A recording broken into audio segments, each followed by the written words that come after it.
ஓம் சக்தி. சேலத்தில் ஓர் சமயபுரம். இந்த சேலத்து சமயபுரம் மாரியம்மன் தற்சமயம் ஆயிரம் பக்த கோடி பெருமக்கள் அமாவாசை தோறும் இந்த அம்மா வழிபாடு செய்துகிட்டு இருக்கிறாங்க.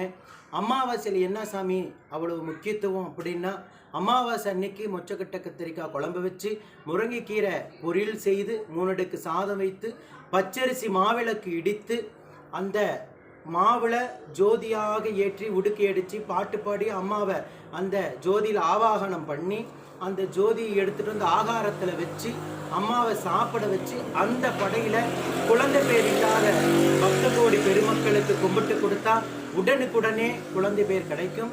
அதே போல் அம்மாவுடைய சூளத்தில் 1 ரூபாய் நாணயத்தை மஞ்சள் துணியில் முடிஞ்சு உங்கள் வேண்டுதல் எதுவாக இருந்தாலும் சரி கட்டி முடிஞ்சிங்கன்னா அம்மா உடனுக்குடனாக அதுக்குண்டான தீர்வை கொடுக்குறாங்க.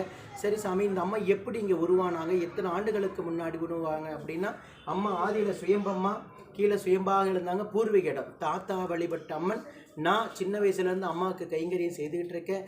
அம்மா எனக்கு உருவம் அமைங்கன்னு சொல்லி 21 இடத்துலேருந்து புற்று மண் எடுத்துகிட்டு வந்து சமயபுரத்துலேருந்து மண் எடுத்துகிட்டு வந்து அம்மா உருவமாக உக்காந்து இப்போ 10 வருஷம் ஆகுது.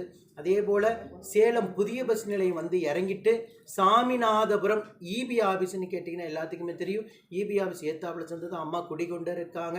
உங்கள் பிரச்சனை எதுவாக இருந்தாலும் சரி 1 ரூபாய் நாணயத்தில் அம்மா தீர்வை உங்களுக்கு கொடுக்குறாங்க. அதே போல் அமாவாசை அன்னைக்கு காலை 10 மணிக்கு கும்பப்படையில் ஆரம்பம், 10 மணிலேருந்து இரவு 8 மணி வரைக்கும் அந்த பிரசாதம் கொடுப்போம். எத்தனை ஆண்டுகள் குழந்தை வர இல்லாதவங்க 15 வருஷம் 13 வருஷம் 8 வருஷம் 9 வருஷம் இல்லாதவங்களுக்கு 3வது மாதமே கருத்தங்கி குழந்தை பேர் எவ்வளோ பக்தர்கள் அடைஞ்சிருக்காங்க. நீங்களும் இந்த ஆலயத்தை தேடி வாங்க. ஓம் சக்தி பராசக்தி.